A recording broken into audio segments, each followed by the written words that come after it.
Saudara pendengar yang kami kasihi dimanapun Anda berada, Anda kembali bersama kami dalam acara Telaga, Tegur Sapa Gembala Keluarga.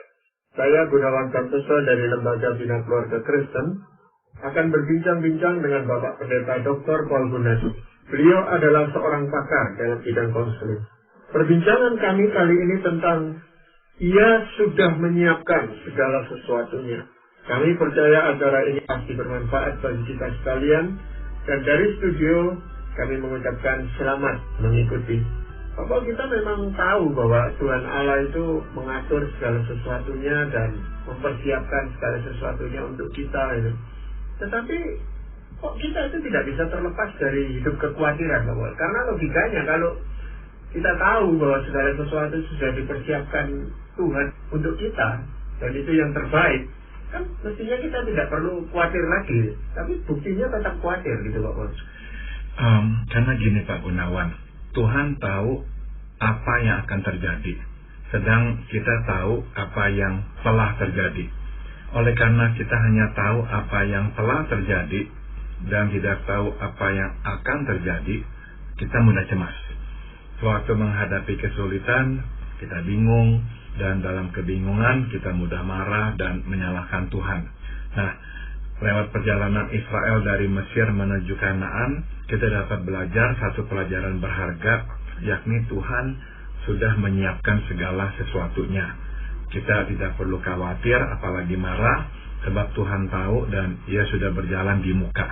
Nah, inilah yang kita mau angkat pada kesempatan ini, Pak Gunawan. Mudah-mudahan menolong kita ya untuk mengingat bahwa Tuhan sudah tahu dan Dia sudah berjalan di muka dan Dia sudah menyiapkan segala sesuatunya, sehingga mudah-mudahan kita semua lebih beriman dan tidak mudah cemas. Itu kan kalau kita melihat perjalanan bangsa Israel itu dari Kanaan ke Mesir itu, atau dari Mesir ke Kanaan, Pak Paul, ya, maksud saya, itu kan tetap mereka itu jatuh bangun gitu, Pak Paul. Jadi ada saatnya mereka itu merasa ya Tuhan sudah menolong, tapi begitu jalan lagi mereka melihat tidak ada lagi pertolongan Tuhan. Itu kan hampir sama dengan kehidupan kita, Bapak. Betul. Kita melihat, Pak Gunawan, berbagai tantangan yang masih dihadapi oleh Israel ya. Misalnya, tantangan pertama yang dihadapi Israel setelah keluar dari Mesir adalah kejaran serdadu Mesir. Tuhan menolong. Ia menenggelamkan tentara Mesir di Laut Merah. Tantangan kedua yang dihadapi Israel adalah kesulitan air. Di Mara ada air tapi pahit. Tuhan menyuruh Musa melemparkan kayu ke dalam air dan air itu menjadi manis sehingga dapat diminum. Setelah itu Tuhan membawa mereka ke Elim, dan di situ terdapat 12 mata air dan 70 pohon korma. Tantangan ketiga adalah kelaparan. Tuhan menolong dengan cara menyediakan mana atau roti yang turun dari langit dan daging burung puyuh untuk lauknya. Tantangan keempat adalah tidak adanya air sewaktu mereka tiba di Masa dan Meribah. Tuhan menyuruh Musa memukul gunung batu dengan tongkatnya dan keluarlah air, sebagaimana dapat kita baca di Keluaran pasal 17. Jadi Israel harus menghadapi berbagai tantangan, Pak Gunawan. Tapi kita akan lihat, atau kita sudah lihat tadi, Tuhan selalu menolong. Nah, mudah-mudahan inilah yang kita ingat ya, waktu kita menghadapi apapun dalam hidup, Tuhan pasti menolong. Ya, rasanya pertolongan Tuhan dan pengalaman bangsa Israel itu tidak membuat bangsa Israel betul-betul menyadari bahwa Tuhan memang memimpin mereka gitu, Pak Paul. Buktinya kan sampai nanti menjelang masuk ke tanah perjanjian juga tetap mereka jatuh bangun di situ. Betul, jadi ternyata orang ini nih, atau kita juga sama, meskipun telah melihat Tuhan menolong, tatkala mesti menghadapi tantangan yang berikut, tetap aja iman kita goyah, tetap aja kita cemas, tetap aja kita nggak percaya bahwa Tuhan itu sanggup dan akan menolong kita. Hanya sekelompok orang, misalnya Musa, Harun, dan Harun pun pernah jatuh di situ, Bapak ya, dengan membuat patung lembu emas untuk disembah dan mengajak bangsanya untuk menyembah itu. Itu kan suatu kejatuhan yang dia alami gitu. Padahal kan mereka sama-sama mengalami bagaimana Tuhan itu sudah menolong mereka sampai sejauh itu.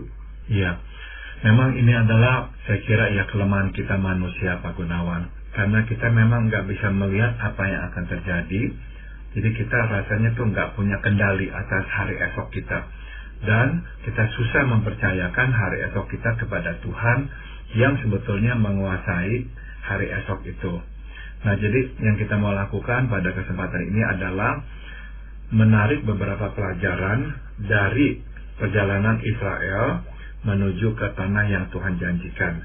Yang mudah-mudahan apa yang kita pelajari pada kesempatan ini dapat lebih menguatkan iman kita. Ya, tapi yang kita bisa pelajari, yang kita bisa lihat dengan nyata di situ adalah kasih Tuhan dan panjang sabar Tuhan yang luar biasa, Bapak. Dan saya yakin itu pun yang Tuhan lakukan terhadap kita. Sekalipun kita jatuh berkali-kali, tidak mempercayai Dia dengan sungguh-sungguh, tetapi pertolongan Tuhan itu tidak pernah berhenti gitu, Bapak. Betul. Ya, inilah memang kasih setia Tuhan.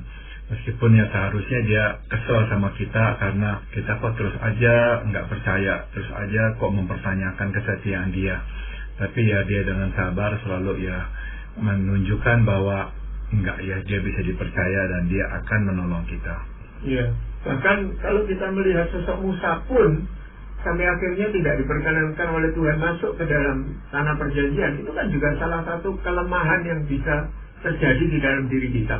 Tuhan kan hanya berkata supaya Musa itu mengatakan sesuatu kepada gunung batu itu akan keluar airnya, tetapi kan Musa marah karena jengkelnya melihat umat yang tidak mau percaya kepada Tuhan, Bapak. Kita pun bisa jatuh dalam dosa seperti itu, Bapak. Bisa, Pak Gunawan, ya kita nggak sempurna. Jadi ya meskipun kita berusaha menaati Tuhan, tapi kadang-kadang ada momen-momen kita lengah, akhirnya kita terperosok.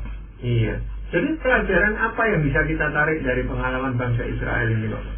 Yang pertama adalah pimpinan Tuhan berarti pemeliharaan Tuhan. Jika Tuhan memimpin, Dia akan memelihara. Tuhan tidak akan meminta kita melakukan sesuatu tanpa memberikan kepada kita kekuatan untuk mengerjakannya. Dia tidak akan menuntun kita keluar dan pergi ke suatu tempat tanpa menyediakan pengarahan yang jelas. Dan Tuhan tidak akan meminta kita menaatinya tanpa memimpin kita ke dalam kehendak-Nya. Nah, jadi ini adalah pelajaran pertama yang bisa kita petik, Pak Gunawan. Kalau Tuhan memimpin, Dia akan memelihara. Jadi selama kita jelas bahwa inilah kehendak-Nya, nah, kita mesti percaya Dia akan memelihara. Iya, bahkan kadang-kadang di saat-saat kita itu keluar dari pimpinan Tuhan, mencoba melarikan diri, pemeliharaan Tuhan itu tetap ada dalam diri kita, Bapak. Dengan membalikkan kita ke arah yang benar. Bukankah itu yang seringkali terjadi juga terhadap bangsa Israel ini? Betul, Pak Gunawan. Jadi kalaupun ya kita ini ya gagal, nggak taat, dalam kekuasaannya, dalam kedaulatannya, Tuhan itu sanggup memang akhirnya membelokkan kita. Dan apa yang telah kita lakukan itu dapat dipakai oleh Tuhan ya. Justru akhirnya untuk kebaikan kita pula. Iya, hanya memang butuh waktu lebih panjang. Sama seperti bangsa Israel itu sebenarnya jarak yang bisa ditempuh dalam waktu yang lebih singkat harus ditempuh dalam waktu 40 tahun seperti itu, Pak Boleh. Betul, jadi kalau kita memang nggak taat, itu akan memperlambat jalannya kehendak Tuhan di dalam hidup kita. Hal lain yang kita masih juga ketahui tentang pemeliharaan Tuhan adalah Tuhan tidak memelihara dengan cara yang sama. Misalkan ya, di Elim, Tuhan menyediakan kebutuhan melalui 12 mata air dan 70 pohon korma. Tatkala di Masa dan Meriba, Tuhan menyediakan air lewat gunung batu. Sewaktu di Laut Merah, Tuhan menyelamatkan Israel dari serbuan tentara Mesir tanpa mereka harus meneteskan darah sedikit pun. Namun di Rafidim, Israel harus berperang melawan Amalek. Nah, kadang kita panik karena tidak melihat Tuhan menolong. Padahal Ia sudah menolong lewat cara yang lain. Kendati situasinya sama, ternyata tidak selalu Tuhan menggunakan cara yang sama. Seringkali Ia justru memakai cara yang berbeda. Jadi percayalah, setelah kita berdoa meminta pertolongannya, yakinlah bahwa ia akan menolong dan terbuka dengan caranya yang lain. Seorang ayah bercerita bahwa pernah suatu ketika ia menghadapi beban ekonomi yang berat, Pak Gunawan. Ada beberapa kebutuhan besar yang muncul secara bersamaan. Nah, ia berdoa dan berharap Tuhan akan memenuhi kebutuhannya lewat pekerjaan yang digelutinya. Namun ternyata harapannya tidak menjadi kenyataan. Dia tidak memperoleh tambahan penghasilan. Nah, di saat kritis itulah muncul kesempatan yang tidak diduganya. Dia mendapatkan penghasilan tambahan lewat pekerjaan yang tak pernah dibayangkan sebelumnya. Jadi kita bisa melihat di sini Tuhan menolong dengan cara yang lain. Jadi suatu kita berkata Tuhan memelihara, kita juga mesti memang percaya bahwa tidak selalu Dia menolong dengan cara yang sama. Ya, sebenarnya di sana kita bisa melihat bagaimana Tuhan itu sangat kreatif di dalam memberikan pertolongannya kepada kita. Bahkan kalau kita membaca kitab Injil, kita bisa melihat bagaimana Tuhan Yesus menolong orang-orang yang sakit itu dengan berbagai macam cara. Dan tidak ada satu metode tertentu yang digunakan oleh Tuhan itu, Pak. Itu kan bukti kreativitas Tuhan yang luar biasa. Betul. Memang makin membuat kita berdebar-debar, Pak Gunawan. Karena kan kita kan ya udah taunya, oh ini nih cara yang Tuhan gunakan. Tapi sekarang kok caranya nggak muncul. Yang kita nanti-nantikan adalah cara yang sama itu. Tapi, nah sebetulnya Tuhan menolong kita dengan cara yang berbeda. Jadi suatu kita berdoa, percaya bahwa Tuhan menolong, kita juga mesti terbuka dengan cara Tuhan. Memang di situ dibutuhkan iman kita yang sungguh-sungguh kepada Tuhan, Pak. Kalau kita tidak sungguh-sungguh percaya, ya kita anggap Tuhan tidak memberikan pertolongan. Jadi seperti tadi yang Pak Paul uraikan mengenai seseorang yang mendapat pekerjaan lain sebagai pertolongan Tuhan, dia mungkin anggap ini sebagai bukan pertolongan Tuhan, tetapi ya karena dia lebih kreatif malah terbalik gitu, Bapak. Nah, dalam kasus orang tersebut, dia sendiri memang tercengang-cengang karena dia sebetulnya tuh udah benar-benar ya sepertinya putus harapan karena mandek. Dia nggak tahu lagi masih bagaimana. Nggak ada angin, nggak ada hujan, muncul kesempatan demi kesempatan yang dia sendiri sebetulnya nggak usahakan.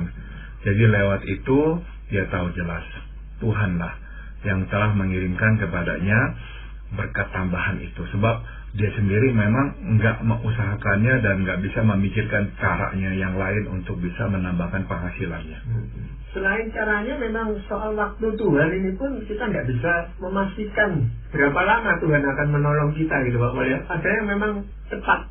Jadi setelah kita berdoa lah, pertolongan Tuhan datang. Seolah-olah cepatnya seperti itu.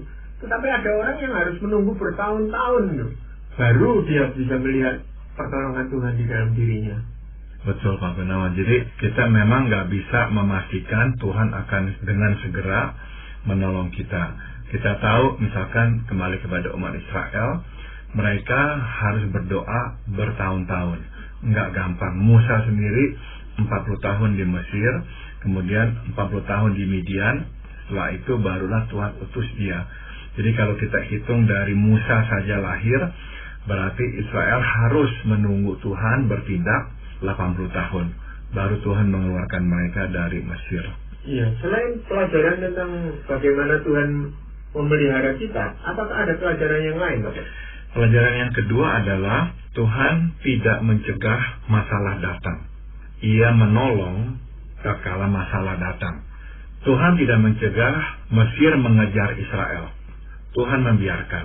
Tetapi pada waktunya ia menolong. Tuhan tidak mencegah Israel kehausan, baik di Eli maupun di Masa dan Meribah. Namun pada waktunya Tuhan menolong. Tuhan tidak mencegah bangsa Amalek menyerang Israel di Rafidim. Tapi pada waktunya Tuhan menolong. Sudah tentu kita ini berharap Tuhan mencegah masalah datang, bukan menolong tatkala masalah datang. Ternyata itu tidak dilakukannya, Pak Gunawan. Dia tidak mencegah masalah datang, sebab ia tidak ingin kita mengikutnya atas dasar kemudahan hidup. Tuhan tidak menjanjikan kemudahan hidup. Mengikutnya tidak berarti hidup lebih nyaman dan lebih mudah. Sama seperti yang lainnya, kita tetap harus menghadapi persoalan hidup. Bedanya adalah kita tidak sendirian. Tuhan bersama kita. Nah, jadi pelajaran kedua penting kita juga ketahui ya. Tuhan tidak mencegah masalah datang, tapi Dia menolong tatkala masalah datang. Iya, memang masalah itu kan bisa digunakan oleh Tuhan untuk membentuk kita, untuk mendewasakan kita. Sehingga makin lama makin kita berserah kepada Tuhan karena tahu bagaimana Tuhan menolong kita pada saat kita menghadapi masalah gitu, Bapak. Betul. Kita melihat ini di Alkitab begitu seringnya, Pak Gunawan. Misalkan cerita tentang Yusuf. Tuhan tidak mencegah Yusuf diculik oleh saudara-saudaranya. Tuhan tidak mencegah Yusuf dijual oleh saudara-saudaranya menjadi seorang budak dan sebagainya. Jadi kita melihat memang Tuhan tidak mencegah. Nah, kita mesti mengaku bahwa maunya kita adalah Tuhan mencegah. Tapi kalau itu yang terjadi berarti ya mengikut Tuhan identik dengan kemudahan hidup. Nah, berarti orang yang akan mungkin berbondong-bondong mau mengikut Tuhan, tapi motivasinya bukan karena mau menaati Tuhan, mau menyembah Tuhan dan mau mengasihi Tuhan, bukan. Motivasinya lebih untuk mendapatkan kemudahan hidup itu. Nah, itu Tuhan gak mau.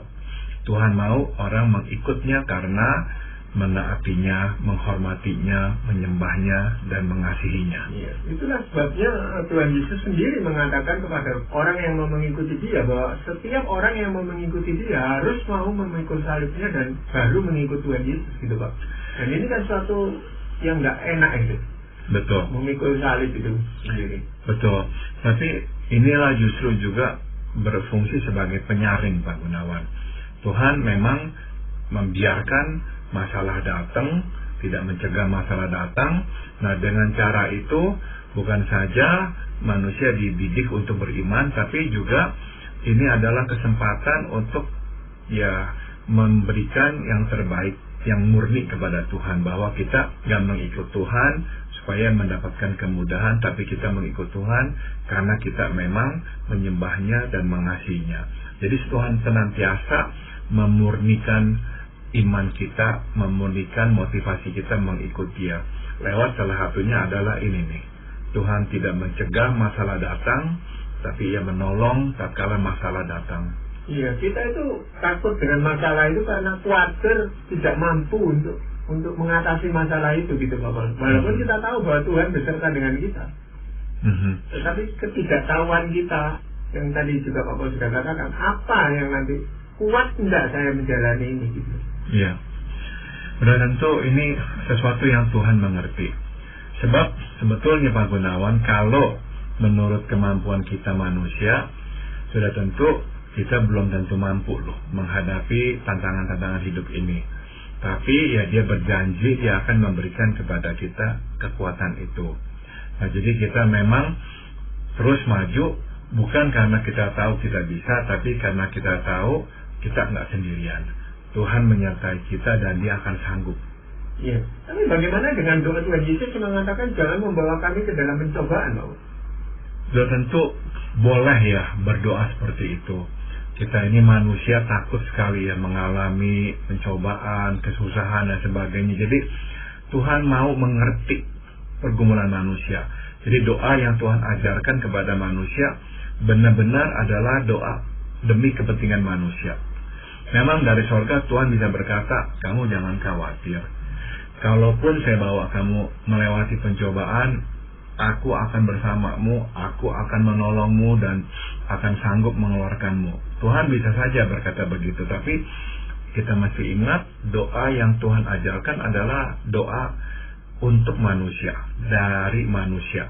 Jadi Tuhan menempatkan dirinya sebagai manusia di situ, dan sebagai manusia kita ini takut melewati pencobaan. Jadi dalam doa yang kita akan berkata, jauhkan dari pencobaan itu. Nah, apakah Tuhan pasti mendengar dan meluluskan permintaan kita? Kebanyakan iya. Kebanyakan Tuhan memang melindungi kita, menjauhkan kita dari hal-hal yang buruk itu. Tapi ada kalanya Dia membiarkan karena ada kehendak atau rencananya yang lain. Baik Pak Paul, apakah ada pelajaran lain yang bisa kita petik dari kisah perjalanan bangsa Israel ini? Pelajaran yang ketiga adalah Tuhan sudah menyiapkan segala sesuatunya jauh sebelum kita menjumpai masalah atau kebutuhan. Sebelum Israel sampai di tepi Laut Merah, Tuhan sudah menyiapkan air di Laut Merah untuk menenggelamkan tentara Mesir. Sebelum Israel tiba di Elim, Tuhan sudah menyiapkan 12 mata air dan 70 pohon korma. Dan sebelum Israel tiba di Masa dan Meribah, Tuhan sudah menyiapkan air di balik gunung batu. Tuhan sudah memikirkan dan menyiapkan segala sesuatunya jauh sebelum masalah datang. Pernah saya berjumpa dengan seorang penderita penyakit terminal, Pak Gunawan. Dia seorang yang tidak punya dan hidup sebatang kara. Di dalam pertemuan itu tidak henti-hentinya ia memuji Tuhan yang telah menyiapkan segala sesuatunya. Jauh sebelum ia didiagnosis dengan penyakit itu, ia berkenalan dengan sesama saudari dalam Kristus yang membuka pintu rumahnya untuk dia. Atas anugerah Tuhan, dia dapat tinggal di rumah itu secara gratis. Dan di rumah itulah akhirnya ia menerima perawatan yang dibutuhkannya sampai ia pulang ke rumah Bapa di sorga.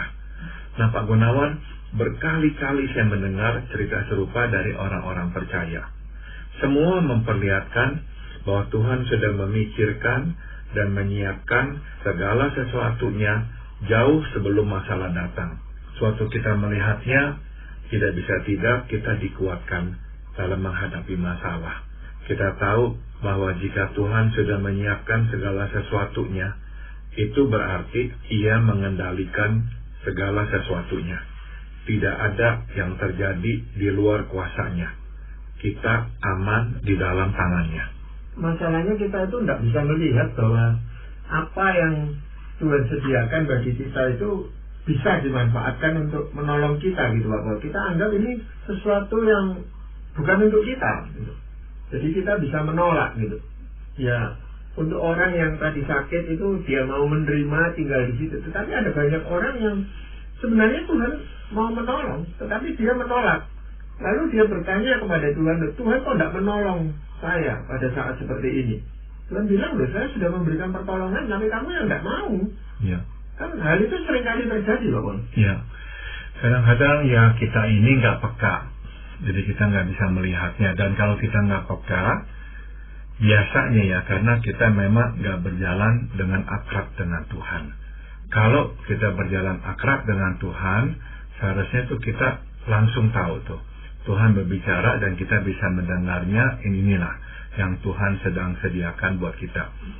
Atau, kemungkinannya adalah kita memang sombong, kita punya ego, sehingga kita berkata, oh ini nih bukan yang saya kehendaki, bukan dengan cara ini nih, saya maunya dengan ini nih, cara ini nih Tuhan nanti menolong atau menyediakan atau menyiapkan pertolongannya buat saya.